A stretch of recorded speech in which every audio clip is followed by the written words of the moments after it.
This is the web transmission service of the Royal Canadian Military Institute. Our Military History Night for May 10th featured writer and historian Captain Bob Kennedy speaking on Toronto's worst day ever. And no, he's not talking about hockey teams. Over to you, James and Bob.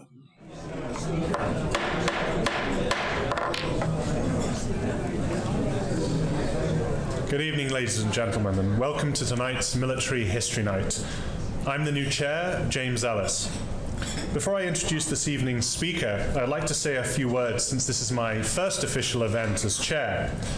I'd like to start by thanking Eric Morse for his terrific work as interim chair, and prior to that, thank you to Pat Hind-White for all her incredible years of service to the program. I know I have some very big shoes to fill.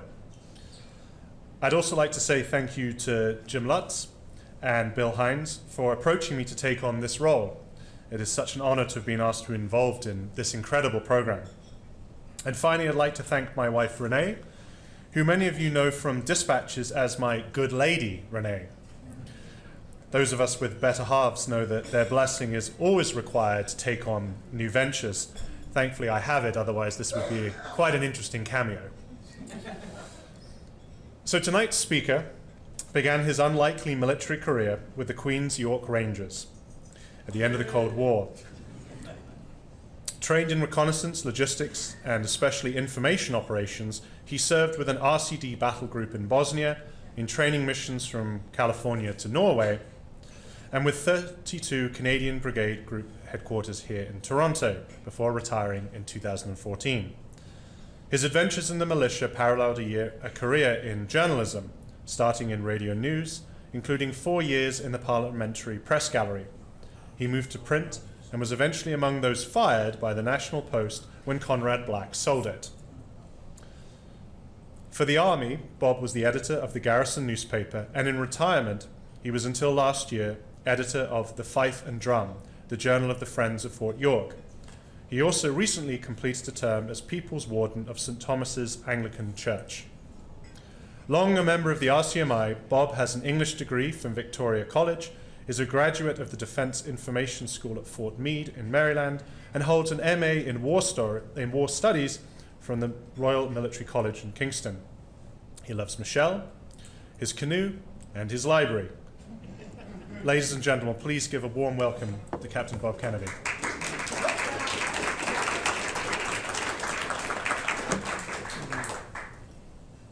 Thank you, James. Great to see a full group of tables. We'll get straight to it. Here we have a very familiar picture of the garrison at York. The painting was done by a member of the garrison in 1804. All of this was the original garrison, and it is on the west side of Bathurst Street, which is to say across the street from the current Fort York. The blockhouse that we see is sitting about where the Fort York branch of the public library sits now.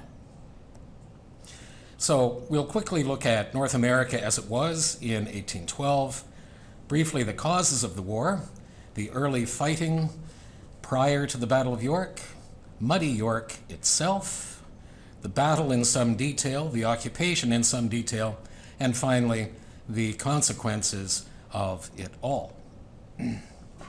Here we have North America about the year 1800. We see the yellow in the bottom right corner is cleared land. All of the rest is forest. Here we have the settlement of United Empire Loyalists around Bay of Quinte and Kingston. Here's York. All of the settlement beginning mostly Loyalists again around Niagara. This is the Six Nations settlement on the Grand River, also political refugees after the war, and the settlements around Detroit, which began with the French 100 years before this. Population of the United States, about 7.5 million. British North America, this is including the Maritimes, only 500,000. In Upper Canada, 75,000 people. And we can see by all that forest, Upper Canada is really frontier at this stage. And First Nations, hard to estimate. Essentially, every estimate is a guess at this stage. Here we see American regular infantry. In the summer of 1814, the men that appeared at York were really far less trained and organized than this group. However, in 1812, the U.S. Army had about 10,000 effectives. Most of these were deployed on the western frontier. Congress had just authorized about 36,000 more. The militia in the United States was controlled by the states. It had vast potential in numbers, but one huge weakness, which was that the militia kept remembering at the critical moment that they were only obliged to serve within the boundaries of the United States. This ruined many plans. The British Army had about 4,500 men in Lower Canada. In Ontario, there were only about 1,600 regulars, and both totals include the Fencibles, which were Canadian regiments raised by the British Army for service in North America, essentially Canadian regulars. The sedentary militia was basically a list of all the able-bodied men in the county. Drafts were taken from that list for moving supplies from place to place, for building fortifications, and for the flank companies, which consisted of volunteers who were essentially trained up to regular standards and were available to campaign at any time. Here we have a diplomatic delegation from the nations of the Mississippi River to the Governor General of Canada in 1814. We see on the left a couple of women in their fur coats, a warrior telling a story. This warrior is wearing a couple of medallions of the sort that the British gave to war chiefs. This man clearly is black. This man, also wearing a couple of medallions, is also wearing the coat of an officer, indicating he also is a war chief. The important thing to remember at the outset here is that the First Nations were not fighting for the British. They were fighting for their own interests, most especially containing American expansion westward. In their view, the British would help them stop the Americans. The numbers of warriors available to this war are ambiguous. In Prophetstown, a couple of years before the war, south of Lake Michigan, there were as many as 3,000 warriors gathered in a large town. Tecumseh at York had managed to collect about 600 warriors. And so, although the numbers are ambiguous, it's clear that considerable strength was available. It's also important to remember that each warrior decided on his own whether he was going to fight that day or not. They needed to be persuaded by the war chiefs. They were not ordered to do anything. The persuasion involved their own weighing of the opportunity for individual glory, essentially, and the risks involved in the odds that they were about to face. And here we have a critical difference between warriors who made up their own minds about whether or not to fight, and soldiers who, of course, are ordered to fight and often want to.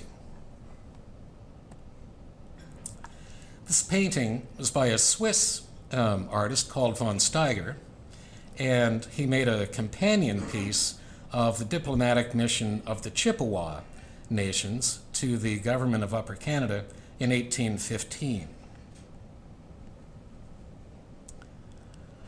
The background of this warrior might be a little ambiguous, but he clearly has a relationship with this woman whose hand he's holding, and these two women also clearly are black.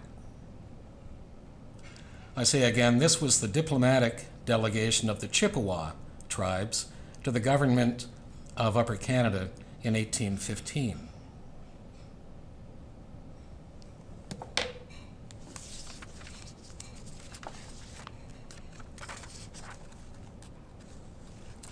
Most of the causes of the War of 1812 were on the high seas. We see in this case USS Chesapeake on the left blasting away at HMS Shannon on the left. This battle actually occurred during the war, but represents largely the American view of the war, which has a lot to do with naval events off the eastern seaboard.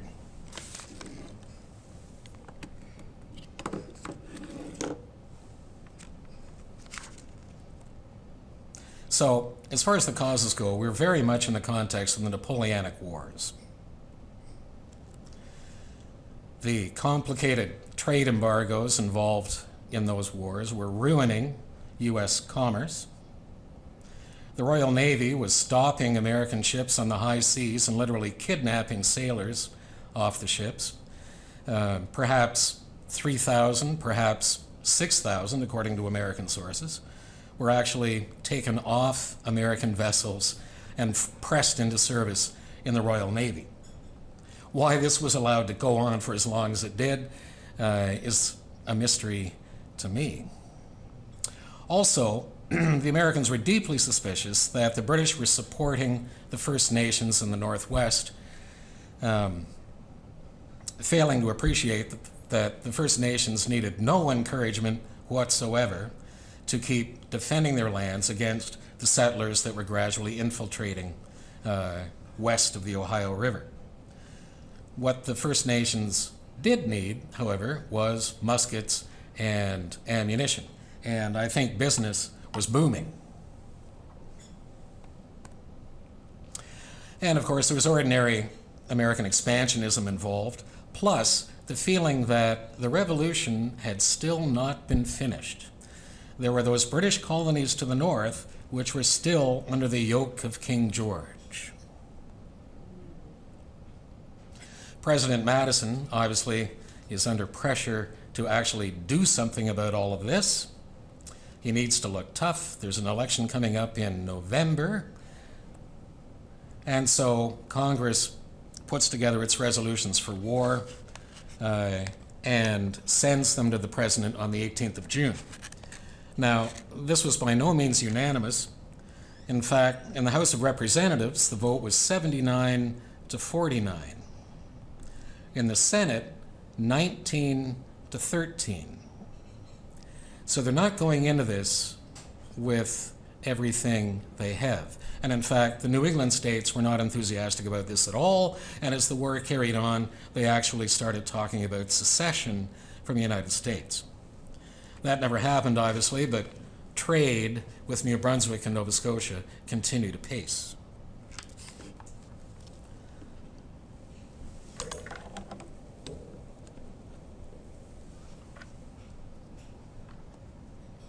Now, the first 6 months of the war did not go well for the United States at all.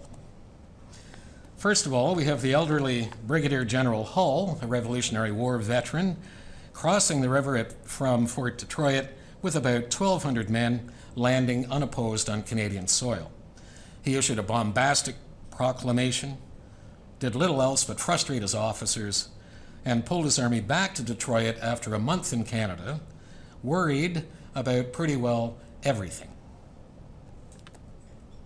Meanwhile, Michilimackinac had been taken by a coalition force that originated on St. Joseph Island in a lovely example of mission command. By the middle of August, Brock, that is General Brock, and Tecumseh had assembled a strong force to attack Detroit. Largely on the strength of their psychological warfare, General Hull was persuaded to surrender a garrison of about 2,100 men, 33 artillery pieces, 2,500 muskets, a small 6-gun transport ship, and copious supplies, all without a fight. First Nations were much impressed. The Americans finally crossed the Niagara River in October. The initial landings were a success. This is at Queenston Heights, of course.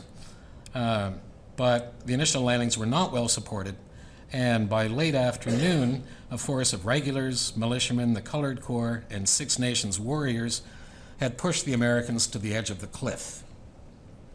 We bagged about 900 prisoners, but General Brock, the dynamic leader of the Upper Canadian Forces, was killed. Another attempt across the river was made in November, but only the advanced guard got across. They destroyed a small battery, were driven back into the river, and the main body never crossed the river at all. In January, a rather complacent component of the army that was moving to retake Fort Detroit was badly mauled on the Raisin River. This battle is infamous in American history because the British left about 80 of their wounded soldiers in the care of their own doctors, but in the vicinity of the warriors. And that did not end well. In American history, it's known as the Raisin River Massacre. Finally, a brilliant raid across the frozen St. Lawrence River from Prescott cleared out the garrison of Ogdensburg, New York, and cross-border shopping resumed. November 1812. Here we see HMS Royal George, a 20-gun corvette of the Provincial Marine, being slowly chased into Kingston Harbor by an American squadron of 1 warship and 6 armed schooners converted from merchant vessels. The Royal George was launched in Kingston in 1809 and was the only serious warship in the Provincial Marine, which was largely a transport service run by the Army. The result of this day was that the Americans had effective control of Lake Ontario, and in the spring, after an energetic winter of shipbuilding and ship buying and arming schooners, they'd be able to attack wherever they chose on Lake Ontario. So the objective turns out to be Muddy York. This map is done in 1814 by a British Army surveyor.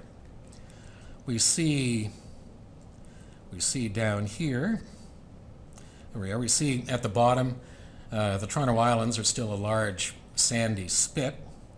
And notice here, this is the Gibraltar Point Lighthouse, which avid swimmers would know is actually at the south end of the islands at this point. The lighthouse hasn't moved, but the islands, you can see, have shifted quite a bit. Over on the right side, we see the Don River, and we see the main town site here. This is the neighborhood now around St. Lawrence, around the St. Lawrence Market. Immediately to the south of it is the Distillery District, which in large part is built on landfill. The western edge of the old town site, right here, is Jarvis. Over here is the Garrison Creek. All that empty space is the original Garrison Common, the ordnance lands, defined by the range of a cannon shot from the fort. And take note of these houses right here, which are on Front Street. They'll come up again. Here we have the shoreline along the old town.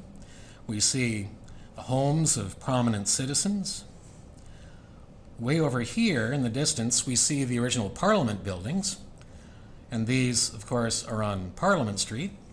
And the site now is where we see the 2 giant white tents, which I gather are protecting archaeological work ahead of the construction of the Ontario Line subway station, which will go right where the original Parliament buildings were. And with the flag, we see the town blockhouse. The shoreline along here, it's a muddy shoreline, shallow water, poor place to put a shipyard, but the shipyard that was developed by the Provincial Marine is kind of behind us. Same shoreline, but essentially south of Union Station at this stage is where the actual naval shipyard was, but the ground was not much better. This painting was done in 1803 by the surgeon of the garrison, a chap called Edward Walsh. Finally, we'll notice the figures in the foreground. We have a soldier of the garrison interacting with a family of presumably Mississauga, right here. I can't help remarking that that's a very European tree in the foreground there. But we notice how realistic the pine trees are in the background. The art historian Dennis Reed used to joke that these people down here were the staff, looking at 18th century landscapes of picturesque ruins. There were always a couple of people down in the foreground, a couple of sheep maybe, admiring the view. That was the staff, and I think that's where this artist is coming from. Now, here's another view of the original garrison. Over on the left, right here, is Government House. This was General Schaeff's home, military headquarters, and it's sitting right in the middle of the parade square of the current Fort York. Here's the blockhouse, sitting where the library is now. There are about 700 people in town, about 700 people additionally in the suburbs. Streets were dirt, houses frame, maybe square timber. 10 shops, nearly as many taverns. 1 school, 1 jail, 1 church. That was St. James Anglican Church, precursor to the cathedral. 1 small library, and the newspaper, the York Gazette, which was actually published by the government. There's a small private shipyard, a couple of commercial wharves. More importantly, it is now the capital of the province. All of the government civil service offices are here. They're in a house on King Street. And it's the new base of the Provincial Marine with, under construction, the 30-gun ship Sir Isaac Brock, which would have made it the biggest ship on the lake had it ever launched.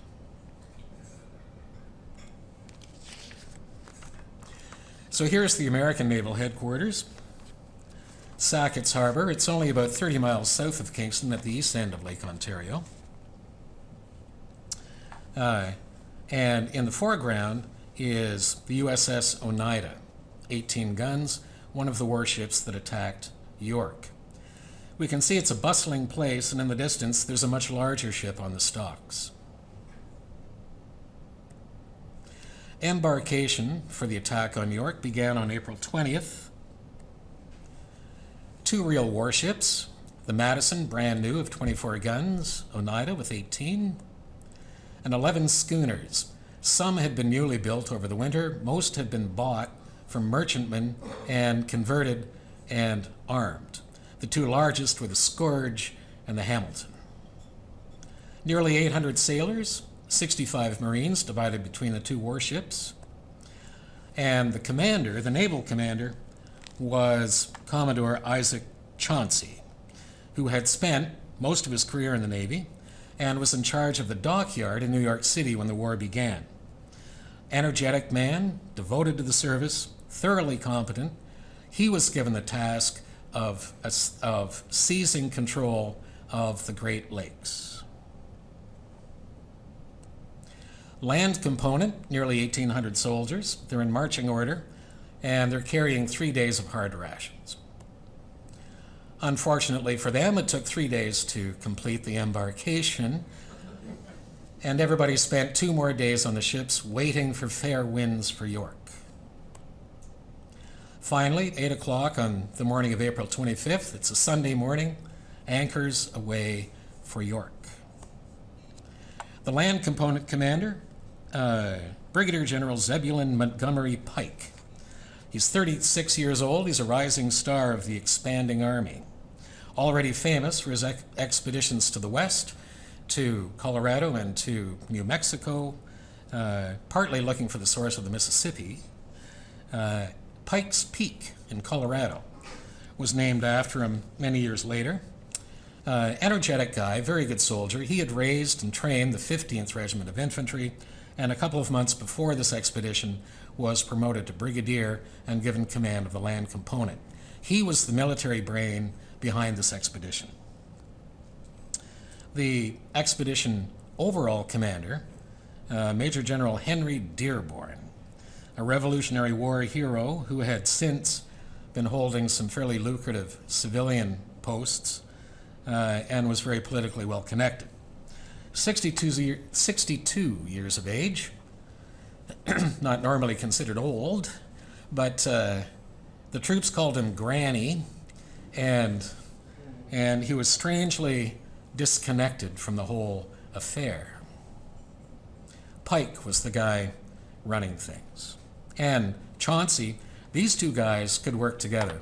And actually it became, sorry, I'll get ahead of myself. The battlefield. First, this clearing here is in the ruins of the old French Fort Rouet. There's a monument to this on the CNE grounds. It's just south of the bandstand. And you can actually see the pattern of the fort laid out on the ground. The place was remarkably small. But at this stage, it's ruins, and its utility in this episode was that it's essentially open ground. Lakeshore Road, moving more or less where Lakeshore Road is today, you can see on the left, the road is moving through the trees and it's more or less invisible from the water. On the right, the road runs through open ground and is entirely visible from the water. The Western Battery is here. This is about where the Princess Gates are of the CNE. Half Moon Battery, sort of in the parking lot outside Fort York Armory. Government House Battery, where the Visitor Center is now. And the Ravine Battery at the mouth of Garrison Creek, which is just south of Fort York and the public library, essentially on Bathurst Street. Here's the original palisade around the garrison.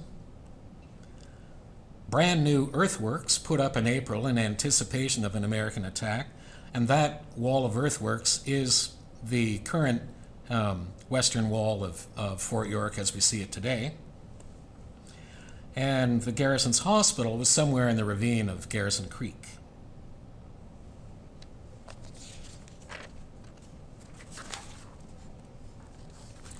So, in the graphic coming up, each figure will be about 25 soldiers.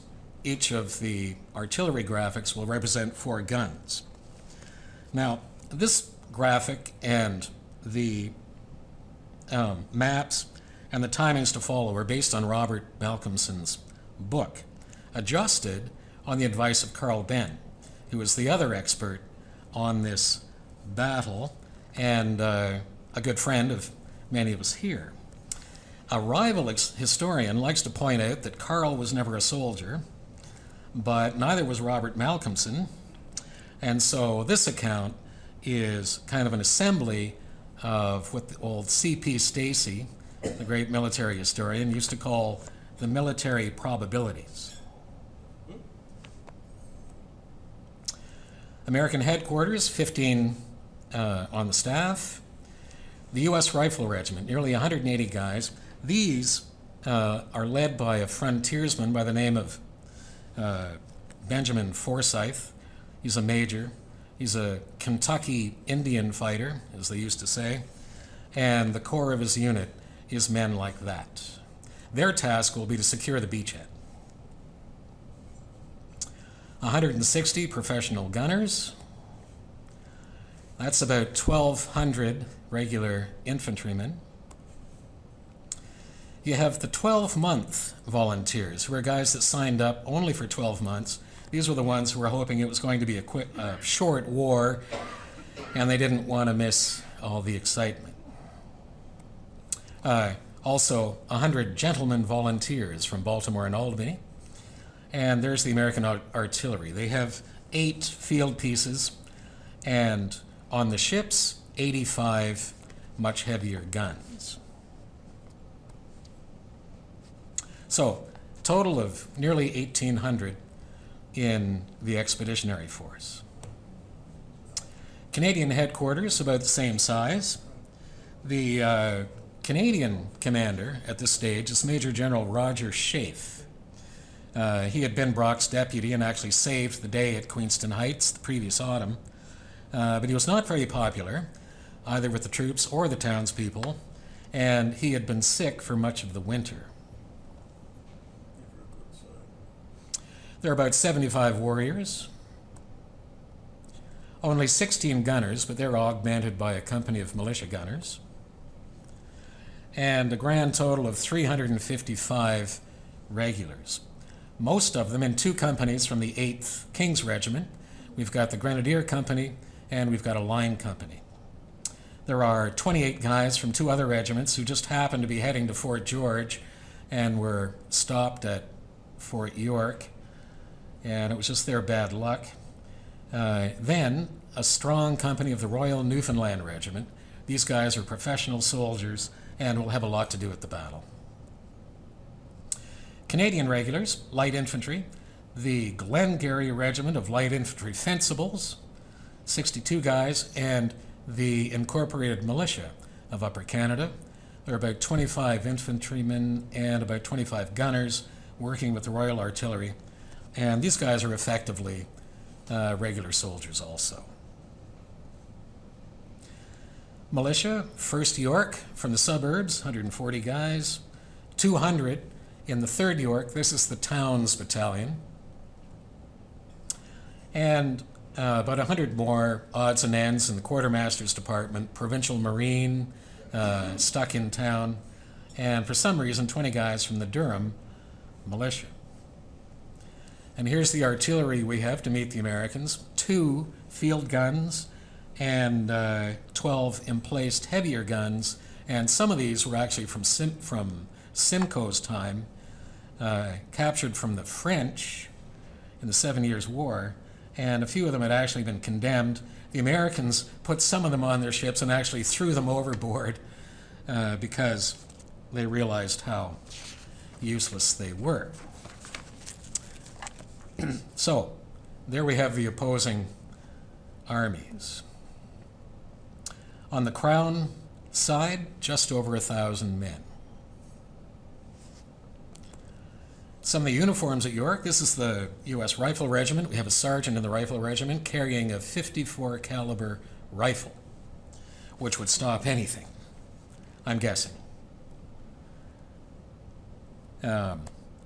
Next guy, an officer of the U.S. Infantry and a private of the Grenadier Regiment.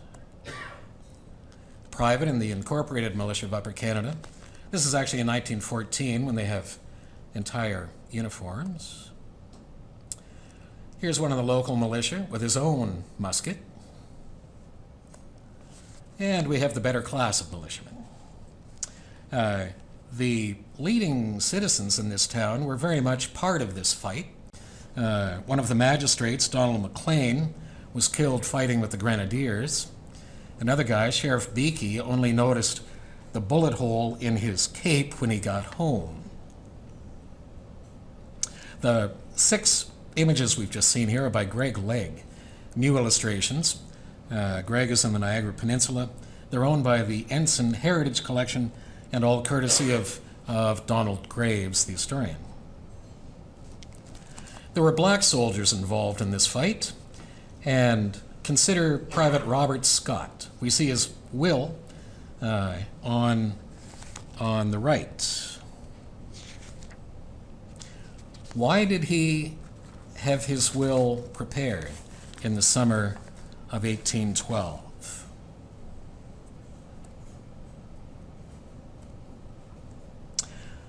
I now am about to embark for Niagara as a volunteer to defend my king and gracious sovereign, King George, the Prince of the Good and the enemy of all slavery. Well, Robert Scott, I should have told you first, was a black farmer on Richmond Street. We see the My pointer will work. I'm not supposed to step away from the camera. We see Richmond Street as the oval on the map. And he had a lot there. He had a cabin, he had a cart, he had a few horses, he had 2 cows, all of which were left to Sarah Long of the same address and her son. The highlighted part of the will is the part that I just read.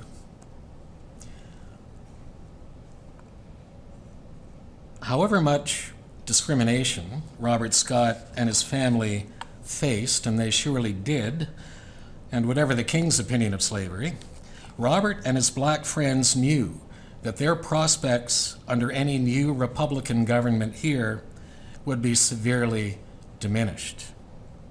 And so he and 2 others went to Fort George in June at the start of the war to join the Colored Corps. This was an artisan company built around skilled tradesmen and used for everything from ordinary labor to high-intensity combat. They were literally in the center of the British line at the Battle of Queenston Heights and later built Fort Wellington at Niagara-on-the-Lake. And the same month as the Battle of Queenston, 14 men, black men, transferred from the 3rd York Battalion, the City Battalion, to the Colored Corps at Niagara. So that is a substantial proportion, actually, of that Crown force. There were other black soldiers in regular units scattered throughout them, and particularly in the naval units. We've seen there were 75 warriors here. Quote, 5 Indian nations who have come down to the war are encamped on the skirts of the woods on the back of the town, wrote one of York's more literate militiamen, George Rideout, to his young niece in England in January of 1813. They keep us alive with their war dances and make the dark cedar woods echo with many savage yells, of which my brothers and I expect to know more than enough to please us next spring and summer. And indeed they would. The 75 warriors had their council grounds and campground up in the top left corner of the map. You see 3 small buildings which are on the south side of Queen Street. And that circle is exactly on the campus of CAMH today.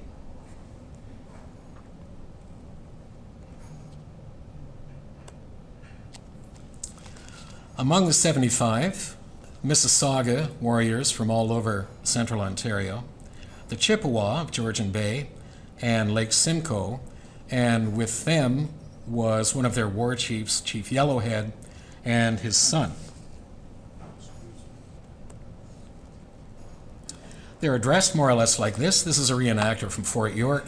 You see the buckskin pants, a linen shirt, very colorful scarf, and a musket. This is a young warrior, and so he is not wearing the usual silver and jewelry and even more colorful scarves that were the usual dress of a warrior at this period. Battle was a big occasion, and these guys got dressed up. Major James Givens was Chaffe's liaison officer to the war chiefs. He had been active on the frontier since he was a teenager at Detroit before the Revolutionary War. He could speak several of the native languages and had plenty of credibility with the war chiefs, many of whom he knew well. It's important to note, though, that Givens was not the commander of this company of light infantry. He was a liaison officer, albeit with plenty of leadership qualities of his own. He also, at the age of 53, had 7 children at home with Angelique, his talented wife, who was the daughter of a sea captain. Dawn, April 27th. It's a Tuesday morning. We still see some sunshine, but there's a rising east wind that will, by the end of the day, bring about a week of rain. The painting here is by Peter Rindeslacher, again, leading illustrator of the War on the Great Lakes. It was a commission completed only about 2 years ago.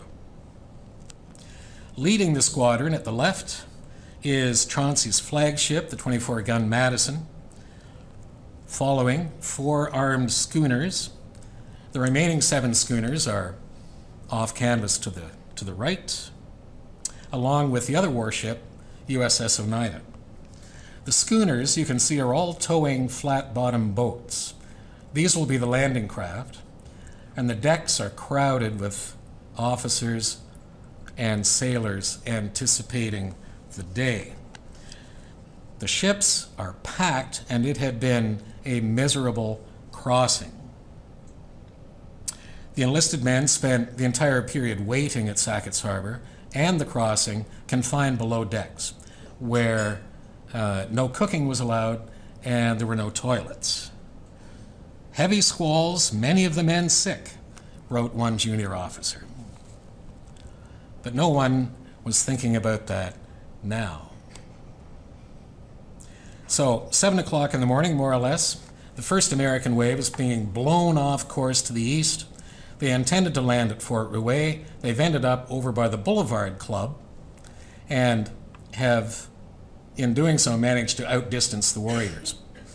However, they're soon engaged by the Warriors with Givens, while we see the Grenadier Company under McNeill rushing in their direction. Captain McNeill would soon be killed. Schaeff remains back at the garrison, collecting his forces. He has sent Major General Shaw, another Revolutionary War veteran, north to secure the upper flank of this battlefield, and he has taken with him a large body of militia, and on his own initiative has grabbed the Glengarry Light Infantry under Captain McPherson, as you see, and taken them along. Over on the right, we see Eustis. That's the 8th Company, or the 8th Regiment Line Company that has been summoned to the fight. 7:20. By now, regular U.S. infantry is landing, led by Pike himself. The Warriors have had a rude shock. They're not only outnumbered 2-1, but they're facing skilled woodland fighters, well chosen to secure this beachhead. Anyone who's ever tried to control the fire of a unit in the woods knows how challenging that is. Forsyth used a bugle. Meanwhile, the landing regulars are being engaged at the water's edge by the Grenadiers, and Schaeff, in the very middle, has gathered a mixed force and is moving toward the sound of the guns. McPherson and the Glengarrys have managed to get away from General Shaw, and they also are heading for the beachhead. Schooners offshore have begun to engage the redcoats that they can see moving along Lakeshore Road, heading to the sound of the fire.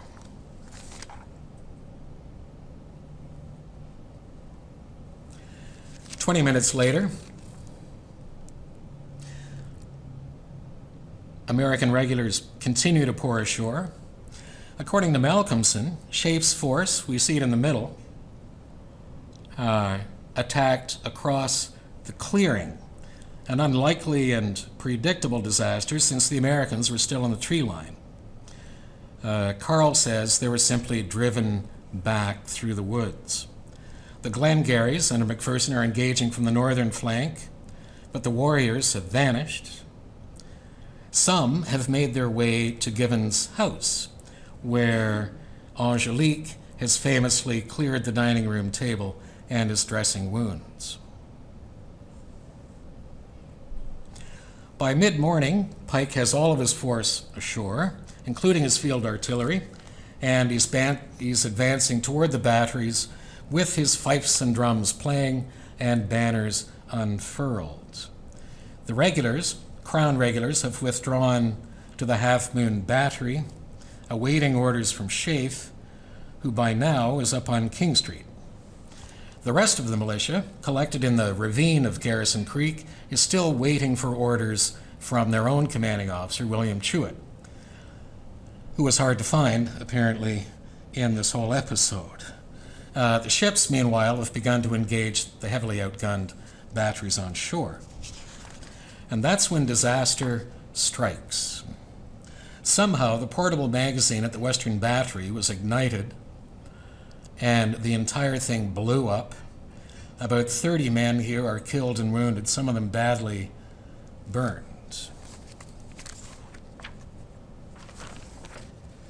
And that's about the moment of this panorama, painted by Owen Staples in 1913 on the 100th anniversary of the battle.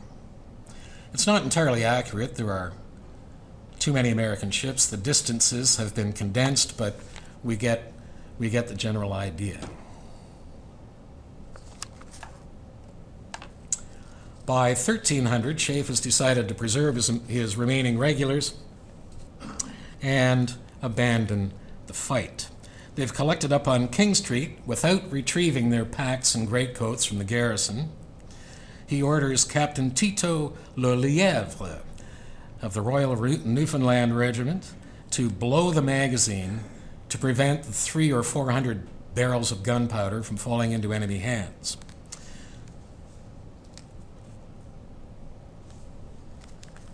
They manage to do this with the help of a couple of militiamen, and they get away safely. But the explosion is incredible. The debris field is about 500 meters. That takes it all the way up to King Street.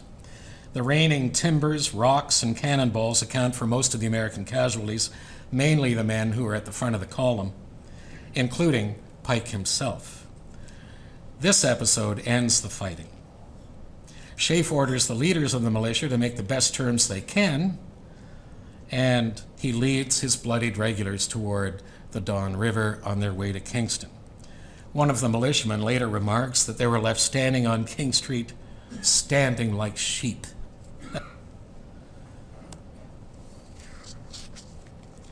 The wounds were of the worst kind, recorded an American surgeon. Compound fractures of legs, thighs, and arms, fractures of skulls. A most distressing scene ensues in the hospital. Nothing but the groans of the wounded, agonies of the dying are to be heard. The surgeons wading blood, cutting off arms, legs, trepanning heads to rescue their fellow creatures from an untimely death. To hear the poor creatures, "Oh dear, oh my God, do, doctor, do, cut off my leg, my arm, my head. Relieve me from the misery." That was the account of Dr. William Beaumont, the main American surgeon, who spent about 48 hours in a row dealing largely with the results of that explosion. So the blank figures here, of course, are the casualties. And we can see that about 18% of each force were lost, killed, and wounded. The striking thing about the casualties is the difference between the fighting and the explosion. In the American forces, 45 men were killed or wounded by gunshot. 263 were killed or wounded by the explosion. And those, you can see here, the 6th Infantry Regiment was at the front of the column.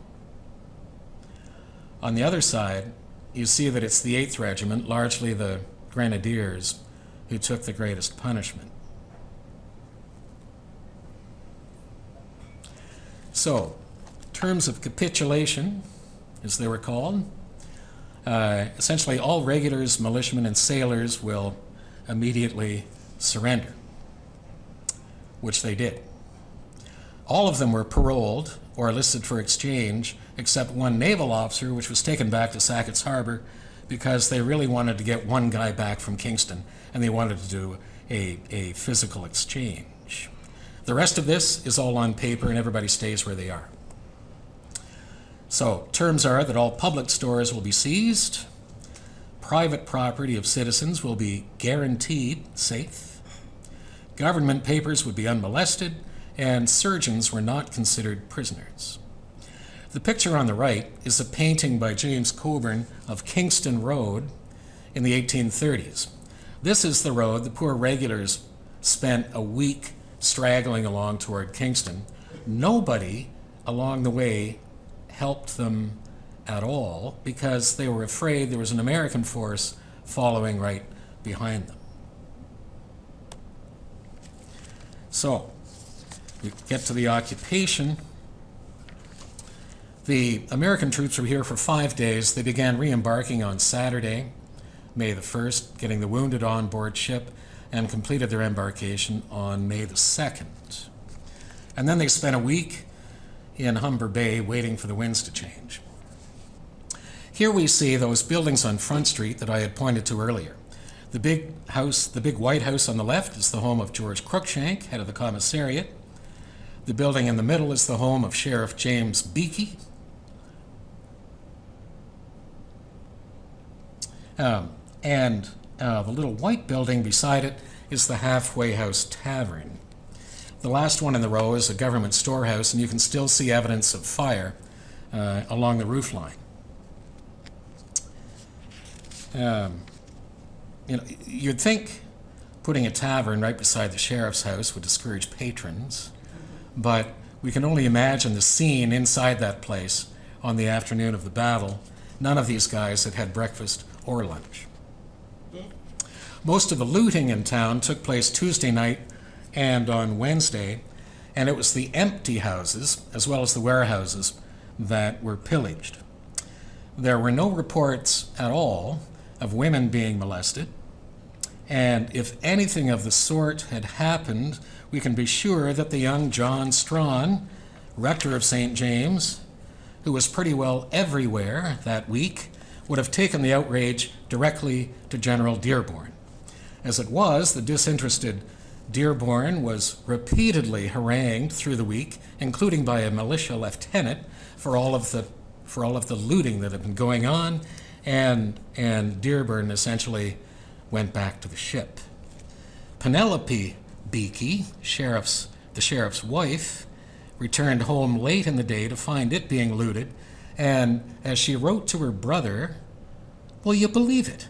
I had the temerity to frighten and even to threaten some of the enemy." Basically, she shooed them out of her house with her broom. Her husband complained that all of his poultry had been stolen from the backyard, and I'm thinking that was the first loot to disappear, since these guys had been on hard rations for more than a week. One party of looters carrying the silverware was intercepted returning from the Givens home, which, in consideration of his connection to the Warriors, had been badly damaged and was completely emptied. From the ruins of Government House, General Schaeff's belongings and his papers were taken to Dearborn, who was most happy to get his counterpart's musical snuff box. On Wednesday, proper pickets were established in the town, and some of the U.S. officers took it upon themselves to actually spend the night in some of the homes, including the Beakeys, to ensure that they remained undisturbed. And they gave rations to the now destitute families of the British regulars who had left. So much was plundered from the public storehouses and the commercial warehouses that barrels of pork and flour were given away by the army at the wharves. The schooners were loaded as deep as they could swim, wrote one sailor. 50 barrels of flour were set aside for Reverend Strawn to distribute to the poor. So he went off to get a wagon, came back, and most of the barrels had already disappeared. Finally, there was no shortage of locals happy to share in the bounty, the disaffected, these people were called, and all of this was carefully noted by their neighbors. A reckoning would come. So this graphic was made by city historian Richard Gerard for a display at Fort York. The yellow parts are facilities destroyed by the British, namely the magazine, the ship, the naval storehouse, and the commissariat storehouse. The red circles were looted and destroyed by the occupying forces. That's Government House, the Parliament buildings, the Town Blockhouse, the Government Storehouse, the Naval Barracks, the schooner Governor Hunter, which was kind of sunk in the harbor at the time, Elmsley House, the government offices, and the garrison and all of its contents.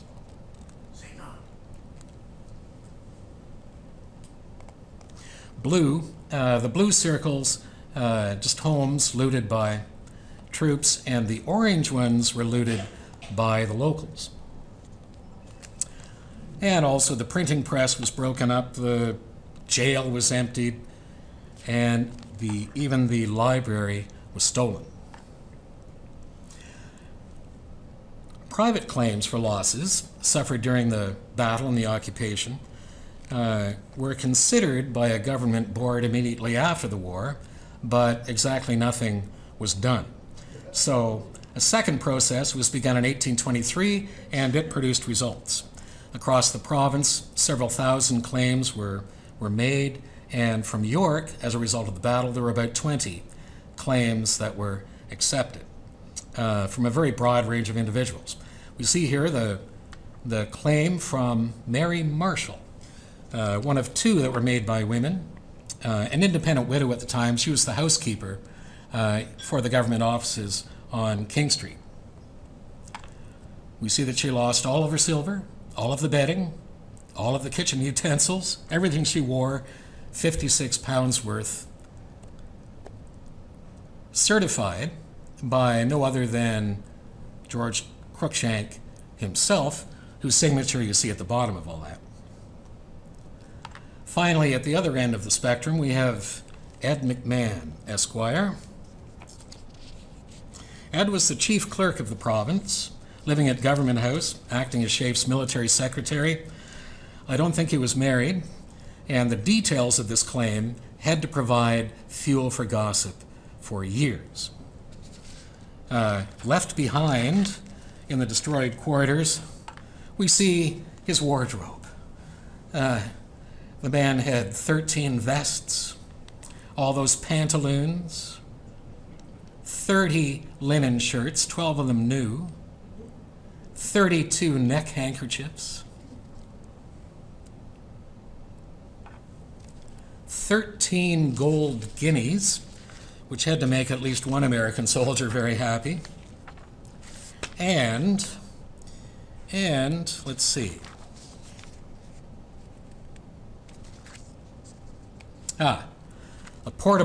A mahogany portable desk of the best description, and 84 books he claimed for. He had sets of Pope, Swift, Addison. He had encyclopedias, collections of plays, histories, travel books, calf-bound volumes of Virgil in English and Latin, and one volume of French letters, literally. All in muddy York. So there were, finally, consequences to all of this. Mainly a tremendous morale boost for the Americans after those first 6 months that we'd reviewed. Dampened, of course, by the loss of their energetic new commander, Zebulon Pike. Essentially a mirror image of Queenston Heights, where we achieved a spectacular victory but lost our dynamic commander. There were military effects. The loss of that 30-gun ship was big. Also, copious naval supplies destined for the fleet on Lake Erie. And, of course, a brand new fort was built. Construction began in November of that year, continued for the next couple of years. In August of 1814, another American squadron appeared offshore, took a look at the new defenses, decided they were too strong to overcome, and sailed away. So that is a clear win.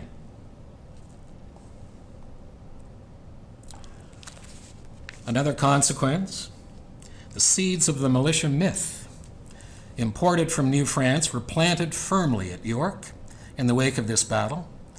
I don't use the term in a derogatory sense. I was an officer in the local militia for 26 years, but rather as a belief. The belief that sturdy yeomen when called to action, would bravely step forward to defend their homes, and that regulars were expensive layabouts and a threat to the constitutional order. The belief was nurtured all through the 19th century by the responses to the 1837 rebellion, to the Fenian raids, to the Red River expedition, the Northwest campaign, culminating 100 years later in the absolute chaos of Sir Sam Hughes. Now, I declare the belief is not entirely wrong, except the part about a standing army. It's fatally incomplete. Those militiamen who've stepped forward are helpless without modern weapons and intensive training. They were in this fight, but it was British and Canadian regulars and the Royal Navy who saved British North America. So, finally, to answer the two questions in the flyer, why did the Americans succeed here? The attack on York, unlike almost every other land campaign originating from New York in this war, was well planned, was well resourced, it was well led, and it was well executed. The defense was barely planned at all, poorly led, and under-resourced. Was York burned to the ground? Well, no, it wasn't. But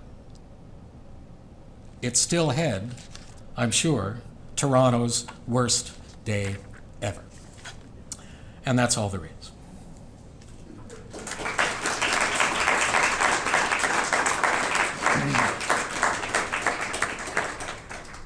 Great. Mark. Yeah, I'm not sure whether this is correct, but I understand after this, Schaeff lost his command. Was there actually any reasonable chance of him winning this, or at least, forcing a draw for the Americans to withdraw? The question is put, was there any reasonable chance of winning this in the first place?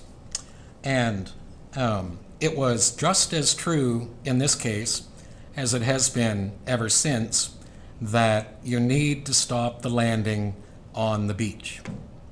And both the warriors and the grenadiers were in the process of doing that until Pike essentially lost his patience, jumped in a boat, and joined the rest of the waves of American infantry coming onto the beach.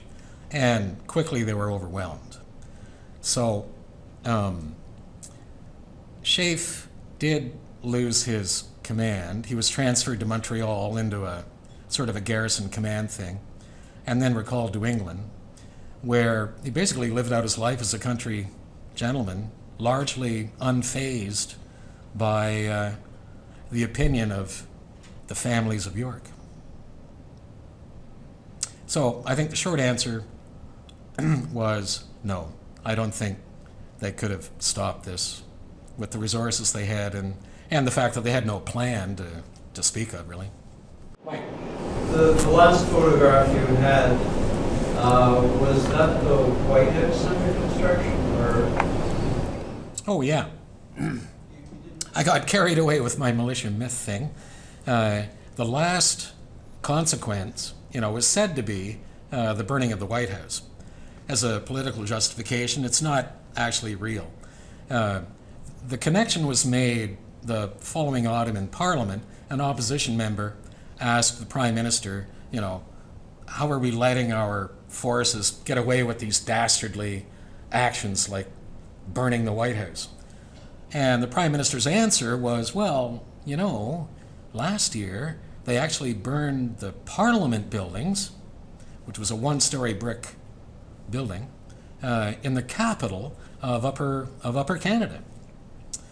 I'm not sure if the opposition bought that answer, but Admiral Cochrane, in the spring of 1814, sailing off the eastern seaboard, issued orders to his forces for the coming campaign on the seaboard.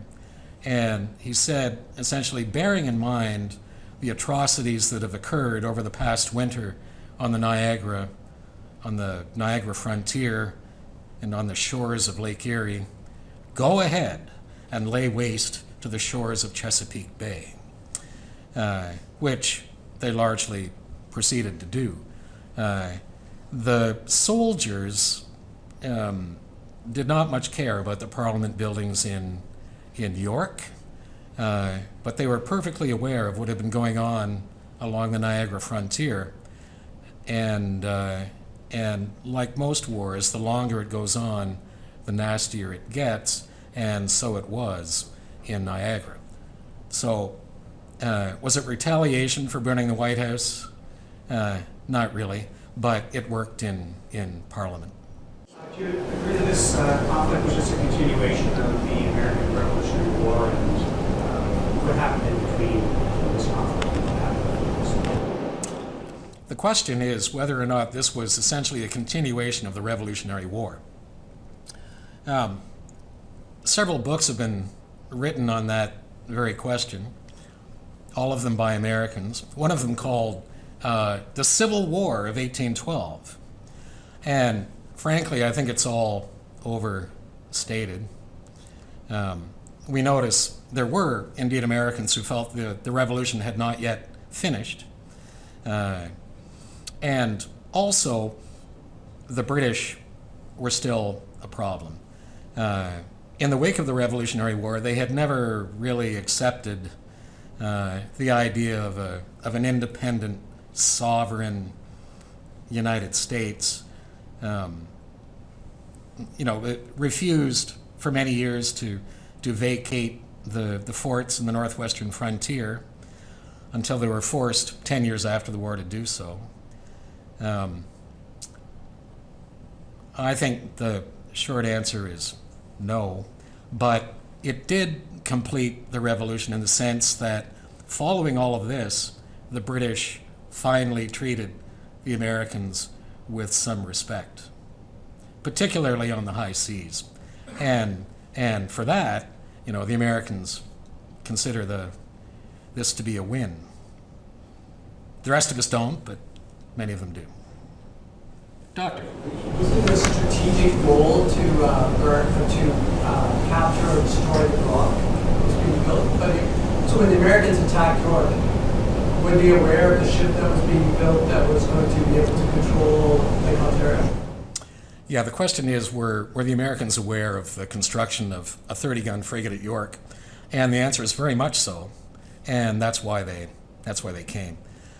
Also, the other two possible targets were a whole lot more difficult. They might have gone to Kingston, pretty close to Sackets, but a hard target, full of troops. Or they might have gone to Fort George, a much less substantial fort, still with lots of troops. And in fact, Fort George was the next operation they mounted. But the military reason for going to York was that ship. The political reason was that it was the capital, and it was just really convenient that it was not well defended. That's it, folks. The bar is waiting. This has been another in our series of webcasts produced by the Royal Canadian Military Institute in Toronto as a public educational service. You can find news of upcoming events and links to our webcast archives at www.rcmi.org. On behalf of the RCMI, this is Eric Morse saying goodbye for now, and thank you for joining us.